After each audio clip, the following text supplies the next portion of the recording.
pont de la Mar Blava. Som a la muntanya de Montjuïc, d'on es treu pedra per dur-la a Barcelona, que durant aquest segle XIV està creixent molt a causa d'un gran intercanvi comercial. Des de la Unió de Catalunya i Aragó, la ciutat ha agafat una gran volada.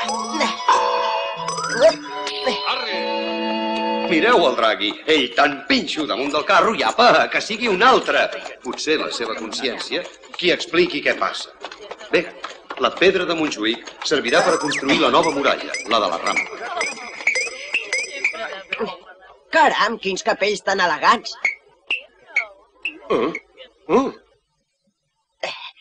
Aquí s'hi pot trobar de tot.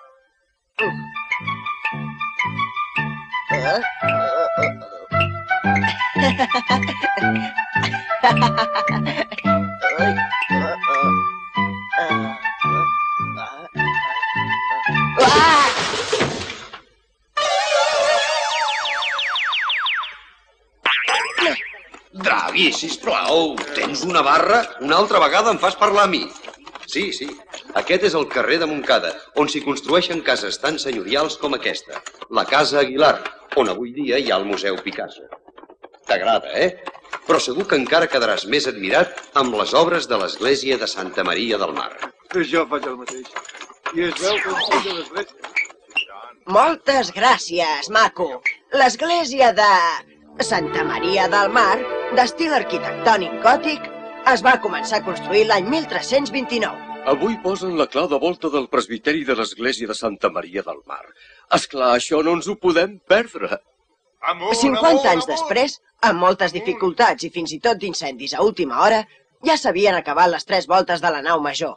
Els plànols van ser fets per 3 arquitectes. L'últim, Guillem Metge, va morir abans de culminar l'obra. Però, de fet, Santa Maria del Mar va ser una obra de mercaders, gremis i gent de mar. Per això se'n deia la Catedral dels Mariners. Aquesta gran pedra es diu la clau de volta.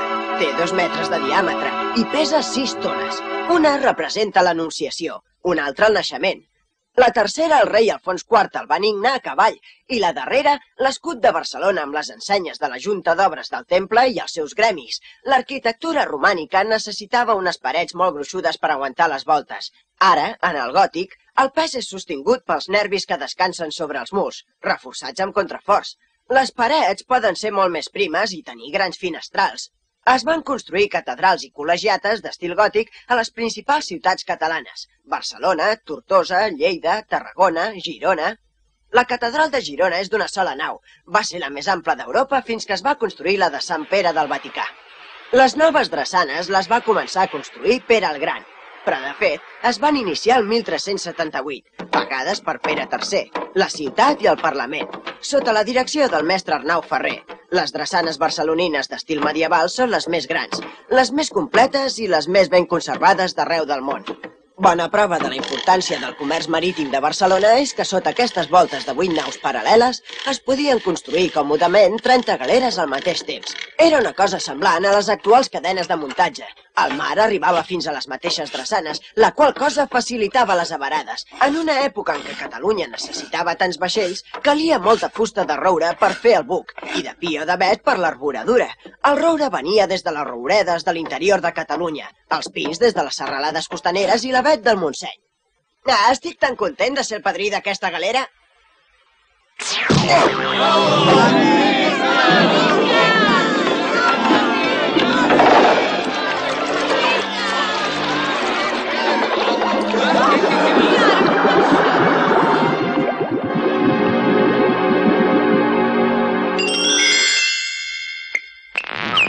Apareixen els mapes portolans fets per cartògrafs.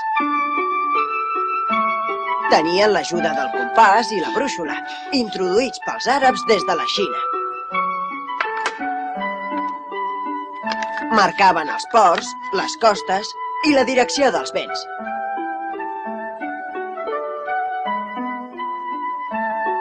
Els mapes portolans són una de les contribucions més importants que hem fet a la història.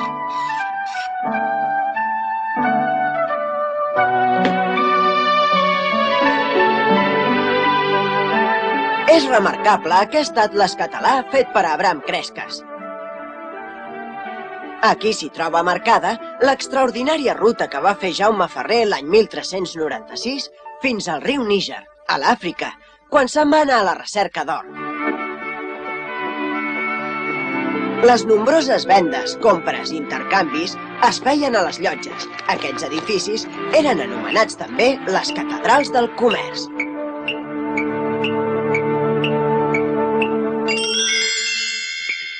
La llotja de Barcelona és d'estil gòtic, una obra sumptuosa que ens demostra la importància social dels negociants. Al voltant d'aquestes arcades es compra i es ven de tot, és el centre comercial de la ciutat. Us interessa blat de Sicília? Jo venc gingebre i pebre d'Alexandria. Aquest sí que ho té a bon preu. Li hem de comprar el pebre i portar-lo a Flandes, que ens el pagaran molt bé. En podríem comprar unes 15 arrobes. Aquest és en Mustassaf, és l'encarregat municipal barceloní que controla els pesos i mesures. Encara són diferents en cada població, tot i que les grans capitals mercantils van imposant les pròpies. Estem en ple desenvolupament del capitalisme mercantil. Que són 10 arrobes de Barcelona i una lliura i 6 unces. Heu de carregar eines de forja al port de Barcelona i portar-les per la ruta coneguda a Constantinoble. Després carregareu seda d'Àsia i tot seguit cap a casa. Feu una via. Les principals rutes des de Barcelona eren l'eix diagonal Sardenya i Sicília, la ruta d'ultramar fins a Alexandria, Xipre, Beirut, Damasc i Tir, i la ruta de Romania que arribava fins a Constantinoble. Evidentment, sorgien conflictes a l'hora de distribuir els queviures dins dels vaixells, sobretot la carn, també amb els sous dels mariners, amb la seguretat durant els viatges o per culpa de l'arbitrarietat dels capitans. Era necessària una llei que ho regulés.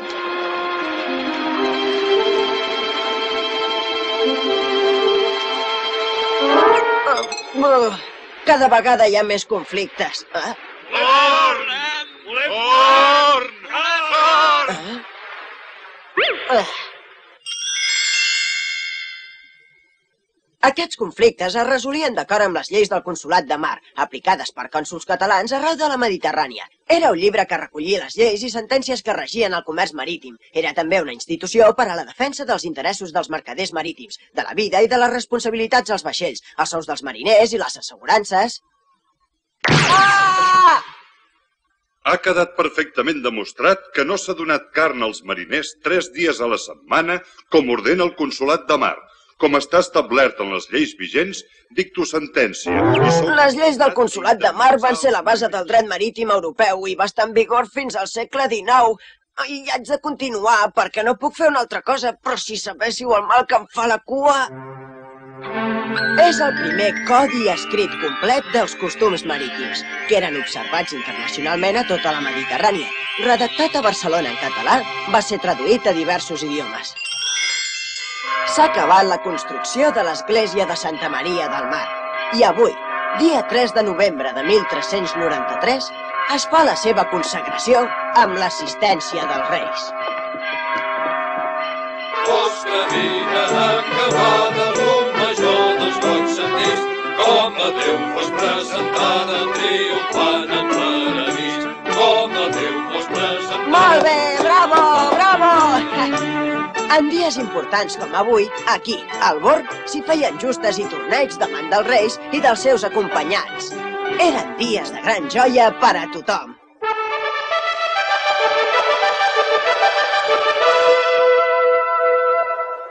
Que comenci!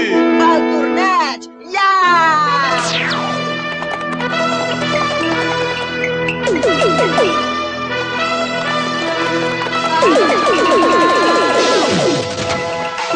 Masloprim d'art d'amor qui feri salta. És l'any 1393. Se celebren per primera vegada els Jocs Florals, que va introduir el rei Joan I per premiar els millors poetes. En aquell temps també hi havia universitats com l'Estudi General de Lleida, fundat per Jaume II l'any 1300, i les universitats de Perpinyà, Montpeller i Girona. A Montpeller hi havia una facultat de medicina que va arribar a ser una de les més importants d'Europa. I ensenyava el famós Arnau de Vilanova, científic, reformador espiritual i amb fama d'alquimista. Ara, per exemple, veiem Arnau de Vilanova amb dos dels seus ajudants que des de fa dies estan experimentant amb el que ells creuen que pot ser el descobriment del segle. Tot és a punt.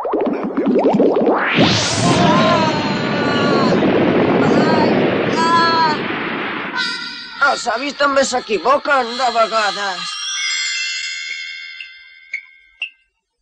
Arnau de Vilanova és metge de reis i papes. És un científic estimat per tothom. Aquí el tenim assistint al papa Bonifaci VII. Teniu.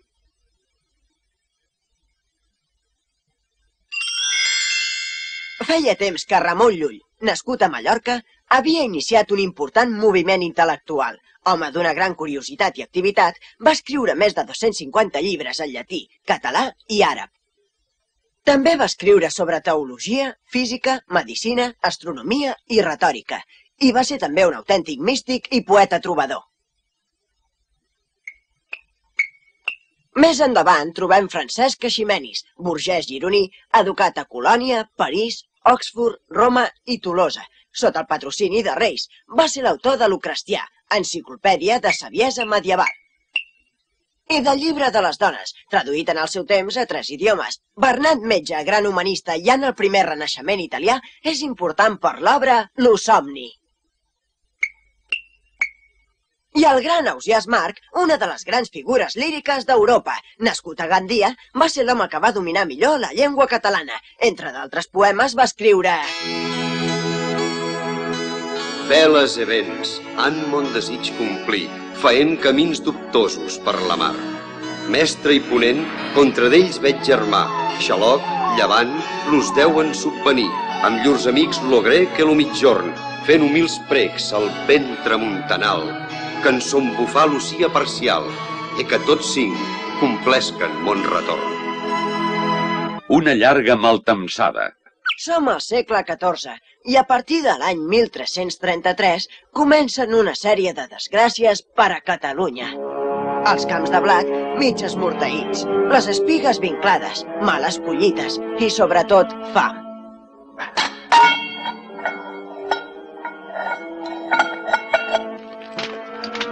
Ja hi és tot. Arri! I pestes, que també feien estralls per tota Europa. Era la famosa pesta negra. Fins i tot terratrèmols. En un segle, pràcticament, la població de Catalunya va quedar reduïda a la meitat. D'altra banda, gairebé tota Europa estava en guerra. Era la guerra dels 100 anys. A més, l'Església Catòlica estava dividida en dos, ja que hi havia dos papes enfrontats. L'un a Roma i l'altre a la ciutat francesa d'Avinyó. Enmig de tot això, l'any 1410, mor a Barcelona el rei Martí l'Humà, sense deixar descendència legítima ni haver designat successor. Quin desastre, Déu meu. Mort el rei Martí l'Humà, s'acaben els reis del casal de Barcelona.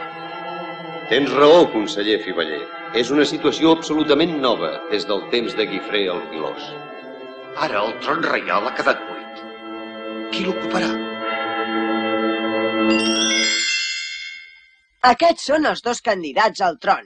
Ells mateixos ens faran la seva presentació. Soc Jaume d'Urgell, soc català i em corresponen els drets al tron perquè soc fill de Pere d'Aragó, comte d'Urgell i besnet del rei Alfons el Benigne. Yo soy Fernando Trastámara, también llamado de Antequera, hermano menor del rey de Castilla, Enrique III, por lo que tengo más derecho al trono que vos. I aquests són els teus drets per voler ser rei? También soy nieto del gran rey catalán Pere el Cerimoniós. Además, mi poder reside en los muchos partidarios que me siguen en Aragón y Valencia. Em sembla que el millor que poden fer els dos pretendents és jugar-se el tron a cara o creu. Com que no hi havia acord per elegir nou rei, es van reunir a la vila de Casp l'any 1412 3 representants de cada regne de la corona, 3 per Catalunya i Mallorca, 3 per Aragó i 3 per València, un dels quals era Sant Vicent Ferrer. Fernando de Trastámara és molt ric i un gran guerrer. Ho va demostrar quan va enfonsar l'esquadra dels sultans aliats a l'estret i no fa pas massa temps quan va conquerir Antequera als moros. Però és castellà i no en sap res de nosaltres. No coneix la nostra llengua ni els nostres costums.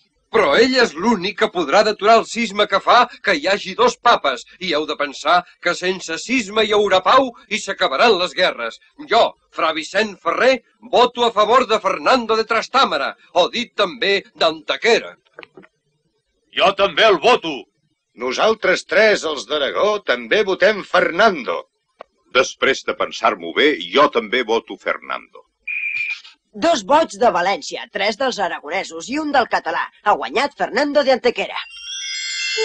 Ferran d'Antequera és coronat rei, però no en sabia res de les lleis i tradicions del país. Alto! Heu de pagar 10 sous d'impost sobre aquesta carn. 10 sous d'impost per aquesta carn que és per al rei. Si el rei no paga. Tenéis que saber que el rey jamás pagará impuestos, ni por la carne ni por ningún alimento. Debo decirte, conseller Fivallé, que en Castilla el rey no ha pagado nunca. Su poder está por encima de las instituciones. Amb tot el respecte, senyor, us haig de dir que aquí tothom s'ha de sotmetre a les institucions del país, començant pel rei, que és qui ha de donar exemple als súbdits. Bueno, conseller Fivallé, no me gusta nada esta costumbre, pero si es así, pagaré. Molt bé, Fivallé, molt bé, així es parla.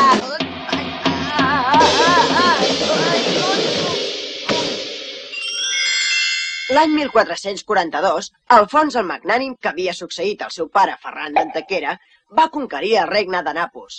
La corona va arribar al punt de màxima expansió territorial.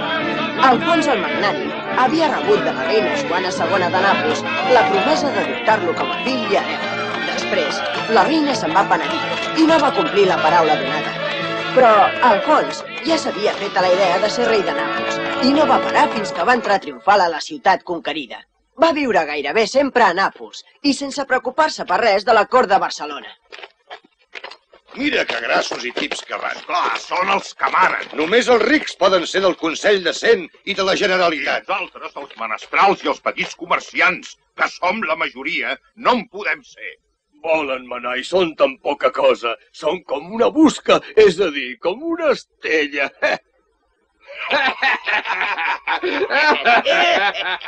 Això vosaltres, grossos i talossos, com una viga, com una viga! Traïdors, sou uns traïdors! Traïdors! Vosaltres sou els traïdors! Traïdors! Traïdors!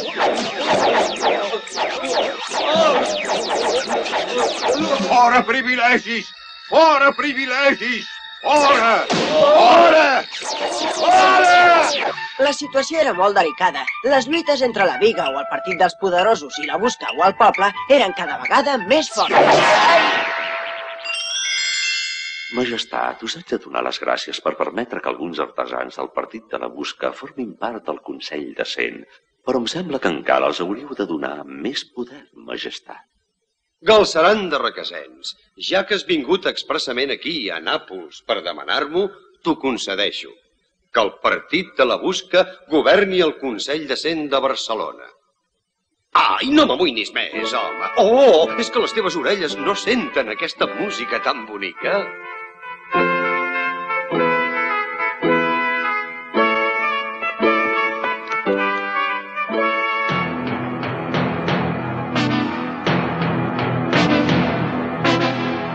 Déu és amb els pobres! Déu és amb els pobres! Visca la Busca! Visca la Busca! Visca!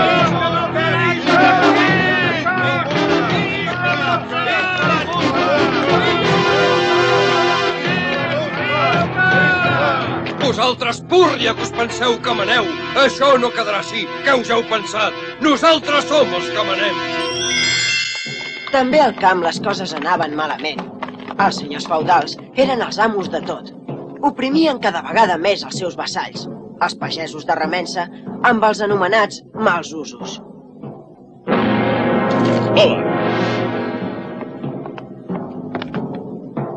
El teu marit ha mort sense fer testament. La meitat de la seva herència és per mi. Però això és una injustícia, senyor. Me n'hauré d'anar lluny d'aquí. Això és el que et penses, marrec. Però sense el meu permís no pots fotre el camp. Ja veieu com estaven les coses en aquella època. Els senyors feudals tot ho dominaven. m'hauràs de pagar els desperfectes de l'incendi. Però escolteu, senyor, si ha estat un llamp... És igual, i la teva filla vindrà de serventa al meu castell.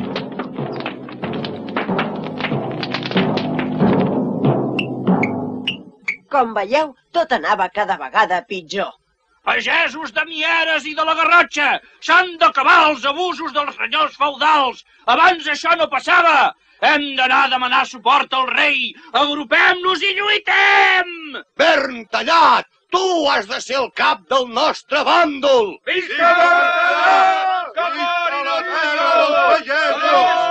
Que mori el senyor! Ara que estem units, anem a cremar les collites del senyor! Visca la terra! Visca la terra! Els atacs dels remenses, organitzats en guerrilles, ho van destrossar tot i van arribar des de la Garrotxa fins a la vora de Barcelona. L'any 1458 mor Alfons el Magnànim. El va succeir el seu germà Joan II, a qui el veiem assegut al tron de Martí l'Humà. Joan va afavorir els pagesos de remença. Com a rei, concedeixo que els pagesos de remença es puguin agrupar i al mateix temps dono l'ordre d'abolir els mals usos dels nobles. La revolta dels pagesos va ser la primera que es va organitzar a Europa i la que va tenir més èxit. El rei Joan II cada cop dona més llibertats als pagesos i als de la busca. I no respecta els drets dels nobles ni les constitucions del país. Quan teníem els nostres reis no passava això. Ha de ser la Generalitat la que tregui el rei fora de Catalunya. Sí, que se'n vagi! Fora! Volem que Catalunya governi el seu fill, el príncep de Viana. El príncep Carles de Viana va fer una entrada triomfal a Barcelona i va ser rebut tant pels poderosos com pel poble. El príncep de Viana va ser un bon trobador i molt amic d'Ausiàs Marc. També va escriure el llibre Crònica de los Reyes de Navarra. Però el príncep va morir molt aviat. Tampoc era. Hauria fet molt per nosaltres. I és veritat que ha mort enverinat. Tots diuen que per la seva madrastra. Això és el que es diu. La Generalitat ha tret de Catalunya el rei Joan II, que se'n va a demanar ajut al rei de França, Lluís XI. No corris! Escolta, no corris! El rei Joan II amb tropes franceses ha ocupat Balaguer i es prepara a presentar a Barcelona. Aixeca't, home, aquest sí que va estovat de valent. La Generalitat de Catalunya declara Joan II enemic públic. I, per tant, la Generalitat el destrona. Ara tots anirem a demanar ajuda al poderós rei de Castella, Enric IV. Ell serà el nostre rei. Així, tot el país es va encendre en una guerra civil entre el rei Joan II i la Generalitat. Aquesta guerra va durar 10 anys, de 1462 a 1472, i va acabar sense vencedors ni vençuts. Es pot ben dir que la dansa de la mort va presidir en aquesta època els destins de Catalunya. Si voleu saber la veritat, em saben molt de greu tantes desgràcies. Adéu-siau, adéu-siau, adéu-siau. Un nou món.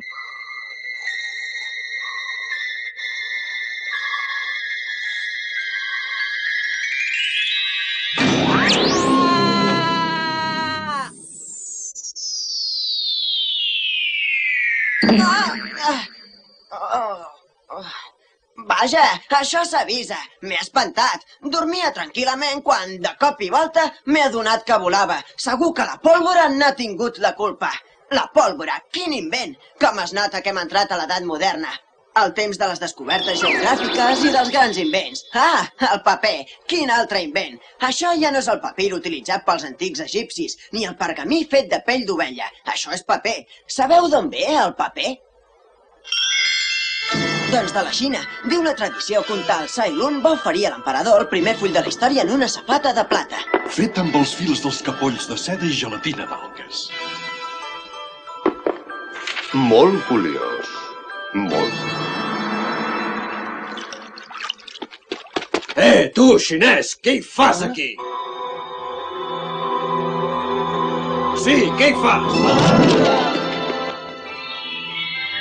Per què deu servir, això? Durant molt de temps, el paper no el coneixia ningú més, però un dia, al Turquestan, els àrabs van fer presoners uns paperaires xinesos. Les lletres són esculpides una a una sobre fusta i es reuneixen per compondre paraules, rengles i pàgines. Mireu-vos-ho bé. Molt curiós, molt. Curiós. Curiós.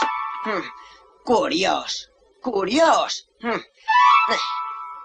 Curiós, diuen. El que tots han de dir és extraordinari, perquè els xinesos amb el paper i Gutenberg amb la impremta van revolucionar el món, que es va omplir de llibres impresos. Aquest és el primer llibre imprès en català. Obres i trobes al Lleó de la Verge Maria, imprès per Bernat Fenollar el 1474. I aquest, escrit el 1513 per un italià, Nicolau Maquiavel. El príncep. És probable que Maquiavel s'inspirés per escriure aquesta gran obra en Ferran II, rei d'Aragó i de Catalunya. Però abans d'anar més endavant, cal presentar-lo. Ferran II d'Aragó, fill de Joan II i de Juana Enríquez. Es va casar amb Isabel I de Castella. Van ser els reis catòlics. En les seves persones es van enllaçar els antics regnes d'Espanya: Navarra i Granada.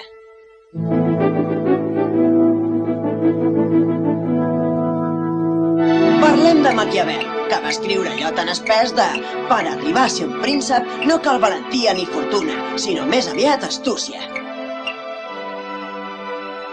Escolti, senyor Maquiavel, què vol dir amb això de l'astúcia? Si un príncep vol governar bé, ho ha de fer amb el favor del poble o amb el dels nobles.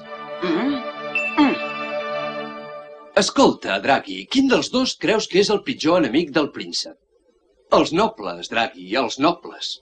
Has de tenir present que el poble sempre és de bon contentar, perquè està oprimit i perquè és més honrat. En canvi, els nobles no volen creure, no. Són molt més difícils de manar. Així és com va actuar Ferran II, i d'aquesta manera va solucionar l'antic problema dels remenses. Nos, Ferran, per la gràcia de Déu, rei de Castella i d'Aragó, sentenciem que els dits mals usos no siguin observats i que els pagesos de Remença i els seus descendents puguin assolir la llibertat. No hem de permetre que pels interessos d'uns quants nobles, per més nobles que siguin, aquest principat se'n vagi cap a la seva total destrucció. Nos, Ferran, rei de Castella i d'Aragó, així ho disposem al monestir de Guadalupe el 21 d'abril de 1486.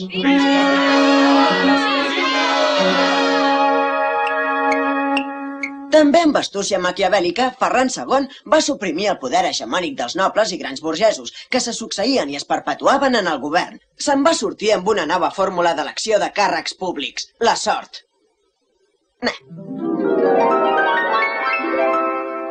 Avui inaugurem el sistema inventat pel nostre rei. Els noms de les persones idònies per ocupar el càrrec estan escrits en papers dins d'unes boletes de cera en aquesta bossa. Treu una bola, nen. Aquest sistema, dit d'insaculació, fa que l'elecció no es faci amb cap mena de pressió i que no hi hagi conxorxes entre els més poderosos. En el regnat de Ferran II hi ha també aspectes negatius, com la instauració a Catalunya de la Inquisició, institució que va ser un instrument de castellanització. En nom de la Inquisició es van cometre molts abusos. Fins i tot hi havia senyor que al·legava que conservava un fur del rei Jaume I, per heretar els béns dels vassalls condemnats a mort pel delicte d'heretgia. Una de les finalitats de la Inquisició era l'expulsió dels jueus i la conversió forçosa dels musulmans. Primer el servei de Déu, després el servei de la terra. Què dieu, això, senyor Maquiavel? En les accions dels prínceps, si s'aconsegueix el fi, els mitjans sempre són vàlids. I no em distreguis més, que tinc molta feina. Que antipàtic! Les tres caravel·les de Colom naveguen en alta mar i dalt del pal més alt, Rodrigo de Triana. Terra, terra! Avisem-lo al mirall.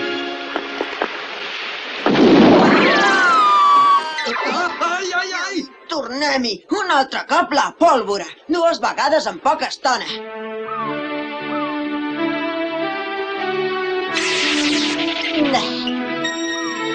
La gesta més gran del regnat d'Isabel i de Ferran va ser la fabulosa descoberta del Nou Món.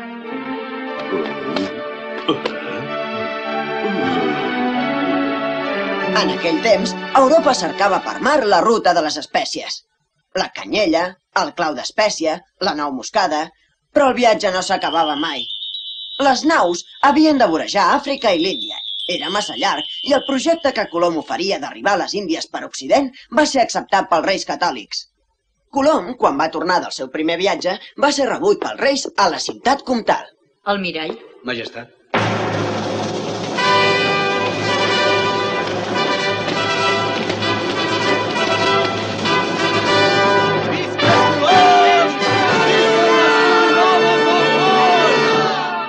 I hem anat només amb 3 caravel·les. Ha estat molt dur, oi? Per Barcelona diuen que fins i tot hi ha hagut rebel·lions. És veritat, això? Alguns van tenir por. Ja vist que a mi no volien continuar perquè anaven passant els dies i només veiem aigua i l'almirall es va haver de posar ferm. La veritat és que vam passar molta por.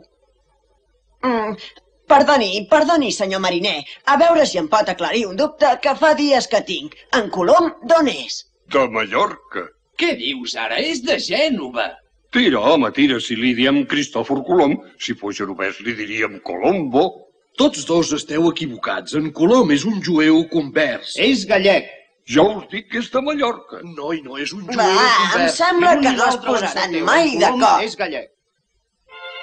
6 mesos després, Colom va fer un segon viatge. Aquesta vegada hi van anar 17 vaixells.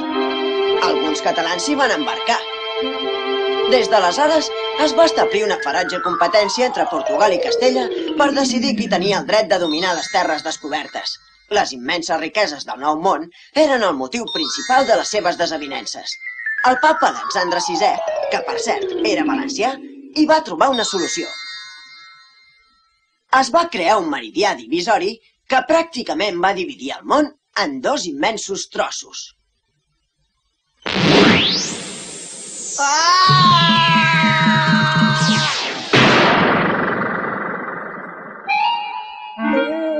Els exèrcits cada dia s'armaven millor. Les bales de canó primer van ser de pedra i després de metall, però sempre van ser decisives a les batalles. Uns dels primers que les van utilitzar van ser els turcs, per ensorrar les muralles de Constantinoble. D'aquesta manera es van fer els amos de la ciutat i van dominar la Mediterrània. La pólvora, un altre invent dels xinesos.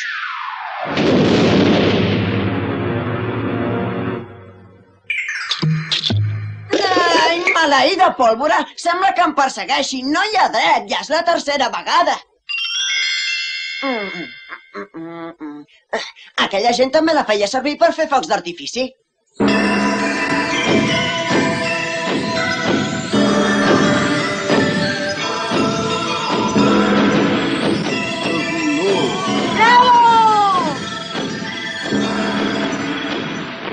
Un bon bany, una bona eixugada i ja ets un altre Draghi. Les ballestes i les sagetes, les catapultes, les bales de pedra, totes les armes que havien fet servir fins llavors van quedar enrere. El segle XV és el de l'establiment definitiu de l'arma de foc i de l'artilleria com a peces essencials a les tècniques militars. Ferran II d'ara endavant les farà servir en les futures batalles. El regnat dels reis catòlics d'Isabel i de Ferran va representar el veritable començament per a Espanya de l'edat moderna. Es va descobrir un nou continent, Amèrica. Perquè conegueu millor la importància del regnat dels reis catòlics, us presento el seu escut, la llegenda Tanto Monta. Es va acordar a Segòvia i es va establir un govern mancomunat d'ambdós esposos. Tanto Monta, tant se val, mana tant Isabel com Ferran. La magrana representa el regne de Granada, l'últim territori sarraí que van conquerir. Hi ha les 4 barres de la corona d'Aragó, és a dir, Catalunya, Aragó, València i Mallorca. I aquí, al costat, aquestes barres amb àguiles és l'escut del regne català de Sicília. Aquests són els regnes de Castella i de Lleó. I encara no figuren a l'escut les Illes Canàries, el regne de Nàpols, els territoris d'Amèrica i de Navarra, que havia estat un dels regnes cristians peninsulars més poderosos. Es va incorporar a Castella l'any 1515 i va conservar-ne els seus furs i privilegis. Uns anys més tard, durant la Guerra Carlista, en va perdre un gran nombre. El que sí que hi ha és la corona monàrquica i l'àguila imperial romana, que simbolitza la idea de formar un gran imperi. Un imperi confederat sota una corona unitària. L'imperi espanyol va ser immens durant els regnats de Carles I i de Felip II. Ja acabem per avui. Ferran II va morir l'any 1516 i el nostre país va conservar les seves lleis, les seves institucions, la seva llengua i les seves llibertats durant 200 anys. Per a Castella va ser un segle d'or. A Catalunya les coses no van anar tan bé. Li esperava una llarga decadència política, econòmica i social. Cara i creu de l'imperi dels Àustries. L'any 1519, Carles I, rei d'Aragó, de Catalunya i de Castella i Lleó, va ser investit comte de Barcelona. Aquest és Carles I, net dels Reis Catòlics i de l'emperador Maximilià d'Àustria. Carles I havia heretat dels seus avis un gran imperi que s'estenia per tot el món conegut. Ja diuen, val més tenir bons avis que bons padrins. Carles I es va presentar a Barcelona davant de les Corts, que era la representació dels catalans. Jo, Carles I, rei de Castella i Lleó, d'Aragó i de Catalunya, juro i em comprometo a acatar les constitucions de Catalunya i altres drets i a fer-los complir. Carles I, davant dels poders militars, eclesiàstics i burgesos, quedes investit comte de Barcelona. Visca per sempre el nostre comte!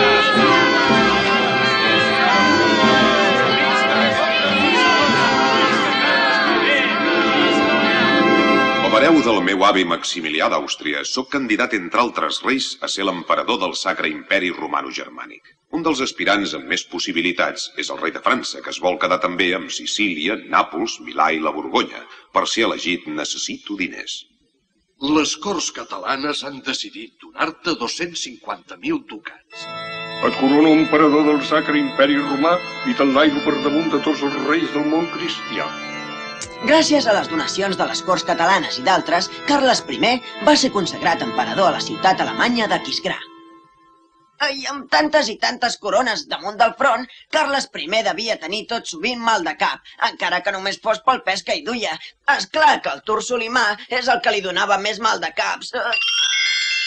Des de la caiguda de Constantinoble a les seves mans, l'any 1453, l'imperi otomà es va estendre per Europa i pel nord d'Àfrica.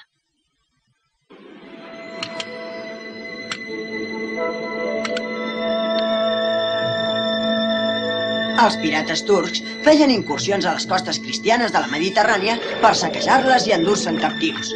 Catalunya també va haver de suportar els seus atacs. Capxidiable era el més perillós de tots els pirates turcs. Moros! Moros a la costa!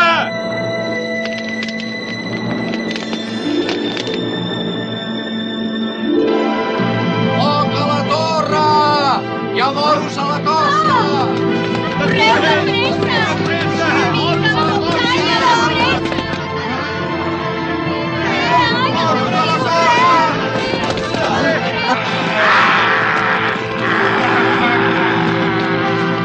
Aquests sí que no estan per romanços. És que no et deixen ni prendre el sol.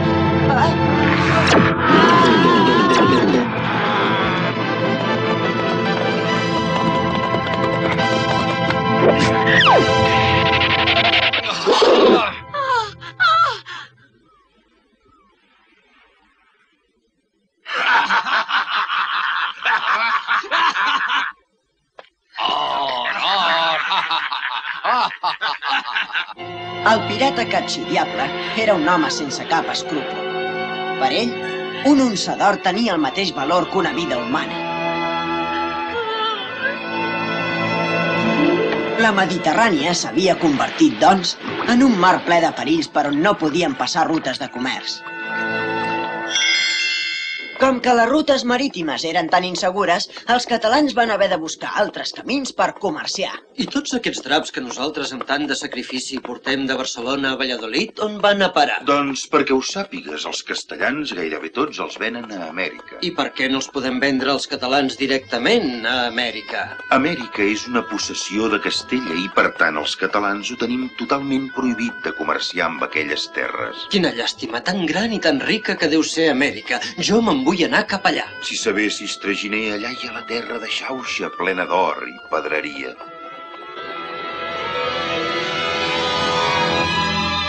El jove traginer ja s'hi troba a la terra de Xauxa. Es creu que és la terra de la felicitat i de la riquesa. És tan poderosa la imaginació.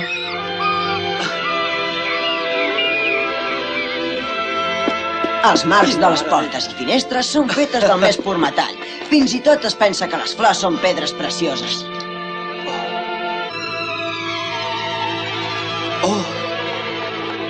Aquest jove es deu pensar que a Amèrica lliguen els gossos amb llonganisses. Però la riquesa venia d'Amèrica. Els catalans no s'hi conformaven a no poder anar al Nou Món. Escolteu-me, sisplau. Vosaltres, els catalans, insistiu tant en la necessitat de comerciar amb Amèrica que he decidit concedir-vos aquesta gràcia. Però haureu de salpar del port de Sevilla. Oblideu-vos del port de Barcelona. I, per favor, no en parlem més d'Amèrica, que prou problemes tinc a Europa. A Europa tot començava a canviar i s'hi estaven estenent moltes idees renovadores. L'any 1517, el monjo alemany Martí Luter havia iniciat el moviment religiós anomenat protestantisme.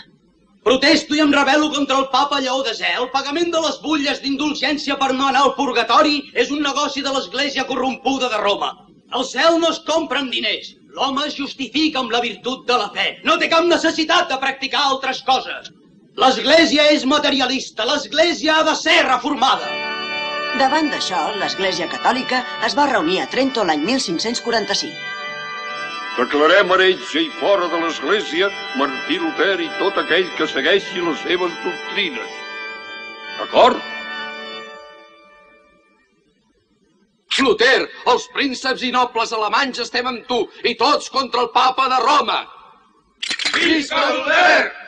En nom de Déu, faré tot el que jo podré per destruir aquest gran heretge, Martí Luter, que critica tant l'Església de Roma.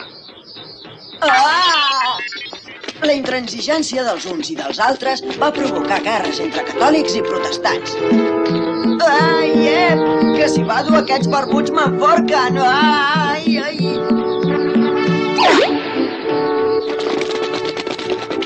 Els arcabussers dels terços de Flandes van ser molt importants a les guerres de religió i el resultat va ser la divisió de l'Església per sempre més. Però no tothom pensava que la religió s'havia de defensar amb les armes.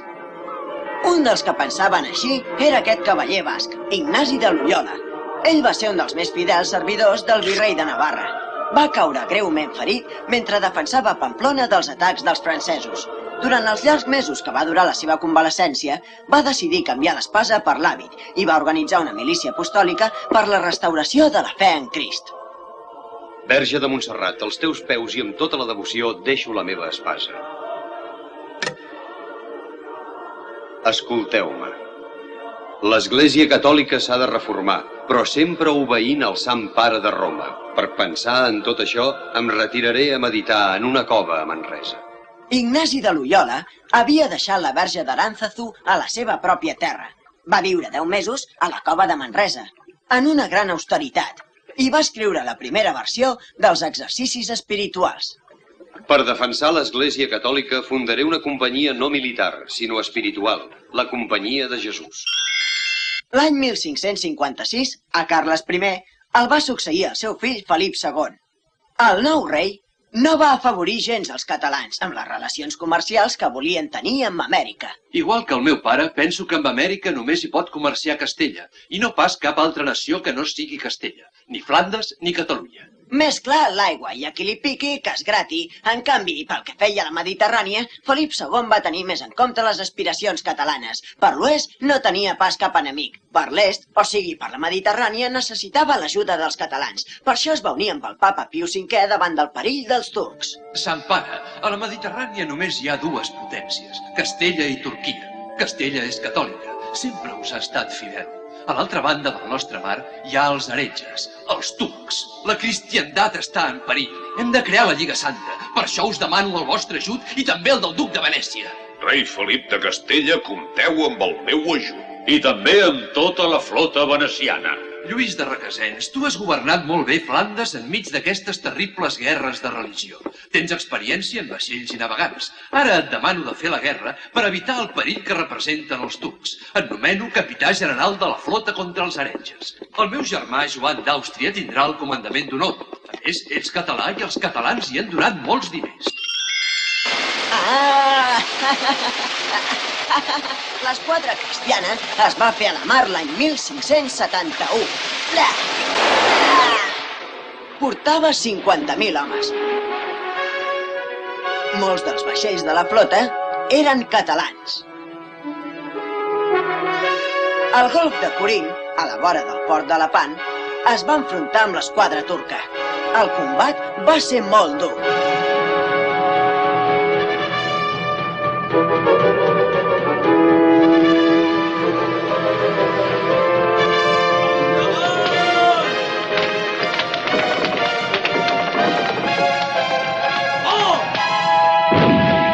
Per primera vegada, l'artilleria feia un paper important en una batalla naval.